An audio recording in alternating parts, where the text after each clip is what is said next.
कि न्यूक्लियर या atomic energy से कैसे बिजली को बनाया जाता है। तो बेसिकली ये भी क्या है, non conventional source of energy में शामिल है। पहला कौन सा है, न्यूक्लियर आपको आ जाए या आपको आ जाए एटॉमिक, तो सेम ही आंसर लिखोगे। क्यों? क्योंकि इनका मतलब ही सेम होता है। सबसे पहला सवाल ये होता है कि न्यूक्लियर एनर्जी से कैसे बिजली को प्रोड्यूस किया जाता है, कैसे बिजली को बनाया जाता है। बिजली को बनाने के लिए ना मैं थोड़ा सा आपको बेस क्लियर कर देता हूँ, फिर मैं आपको टॉपिक आगे करवाऊंगा।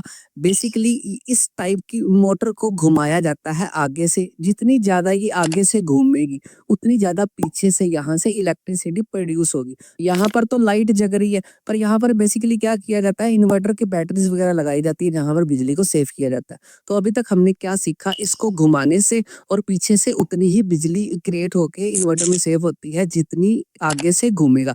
तो बेसिकली इसको आगे से कैसे घुमाया जाता है, पानी से डिस्कस कर लिया, पानी से घुमा के और इसको क्या किया जाता है, बिजली को सेव किया जाता है। आगे हम देखेंगे हवा से भी इसको घुमाया जा सकता है। अब हम देखेंगे इस स्लाइड में क्या है, न्यूक्लियर एनर्जी को कैसे कन्वर्ट किया जाता है, कैसे इसको घुमाया जाता है। तो आई होप ये बेसिक कंसेप्ट आपको अच्छी तरह समझ आ गया। सबसे पहले डिस्कस करते हैं न्यूक्लियर या एटॉमिक एनर्जी की डेफिनेशन। होती क्या है, जो न्यूक्लियर एनर्जी होती है ना, वो क्या किया जाता है, कुछ एटम्स मैं बताऊंगा कौन कौन से एटम आगे लिखे भी हुए हैं। एटम्स को क्या किया जाता है, इनको स्प्लिट किया जाता है, इनको तोड़ा जाता है, इनको ब्लास्ट किया जाता है।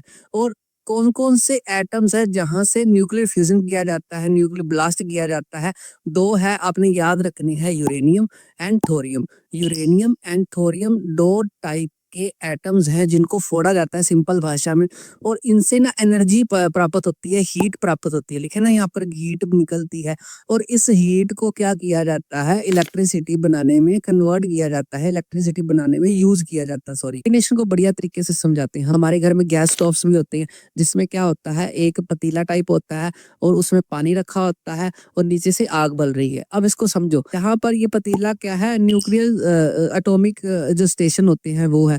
नीचे आग, आग का काम कौन करता है, जब एटम्स स्प्लिट होते हैं, एटम्स को फोड़ा जाता है। अब जैसे पतीले में पानी है और न्यूक्लियर पावर पॉइंट होते हैं, उनमें भी पानी होता है। होता क्या है, नीचे से आग जल रही है ना, तो आग पानी को उबालेगी, और वैसे ही न्यूक्लियर फिजन जब होएगा पानी को गर्म किया जाता है, और जैसे ही भाप निकलती है बड़े लार्ज मात्रा में निकलती है, और वैसे ही वहां पर क्या किया जाता है, इस टाइप की मोटर्स को लगाया जाता है, और जैसे मोटर घूमेगी, जैसे मैंने पहले बताया था, उतनी ही पीछे से बिजली जनरेट होती है। तो ऐसा कुछ प्रोसेस होता है। एक बार रिकॉल करवा देता हूँ डेफिनेशन को ही। Nuclear energy come from splitting atoms, atoms को स्प्लिट किया जाता है। एटम कौन कौन से भाई एग्जाम में आ सकता है, यूरेनियम एंड थोरियम। तो इस एटम्स को फ्यूजन करवाया जाता है, इस एटम को स्प्लिट किया जाता है, और बाद में इससे हीट निकलती है, और हीट से इलेक्ट्रिसिटी प्रोड्यूस होती है पानी को उबाल के, और उबला हुआ पानी मशीनों को घुमाता है। आई होप ये डेफिनेशन आपको अच्छी तरह समझ आ गई। और एक बात आपने नोट रखनी है, जो न्यूक्लियर स्प्लिट होता है, जो न्यूक्लियर फटता है, ऐसे याद रख लो, वो सबसे ज्यादा एनर्जी प्रोड्यूस करता है। मतलब उससे इतनी ज्यादा एनर्जी प्रोड्यूस होती है, इतनी ज्यादा हीट प्रोड्यूस होती है, पानी को इतना ज्यादा उबाल देता है, और उबला हुआ पानी इतनी ज्यादा गैस छोड़ता है, उससे ज्यादा मोटर घूमती है और बिजली ज्यादा सेफ होती है। तो ये दो पॉइंट आपने अच्छी तरह याद रखने हैं। आगे लास्ट में अगर बात करें, इंडिया के ऐसे न्यूक्लियर पावर स्टेशन कहाँ पर और कौन से स्टेट में बनाए हैं सरकार द्वारा बिजली को जनरेट करने के लिए, तो आपने चार याद रखने हैं। पहला है तारापुर। तारापुर तो नाम बड़े आसान है, तारा से याद हो जाएगा स्थान।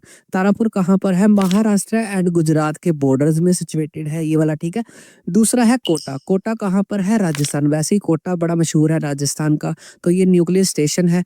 अगला है कलापक्कम। कलापक्कम अजीब सा नाम है पर हमने याद रखना है, ये है तमिल में। और last one is Narora. Narora है यूपी।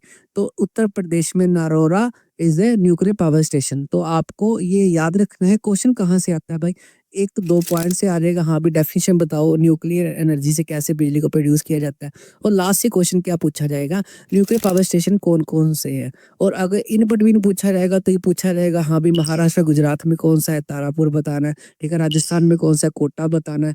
तमिल में कौन सा है, कलापक्कम है। और लास्ट यूपी से कौन सा है, नरोरा। तो आपने ये सारी बातों का ध्यान रखना है। आई होप ये न्यूक्लियर एटॉमिक एनर्जी से बिजली कैसे प्राप्त होती है आपको अच्छे से समझ आ गया। इससे बाहर आपको एग्जामिनेशन में कोई भी क्वेश्चन देखने को नहीं मिलेगा।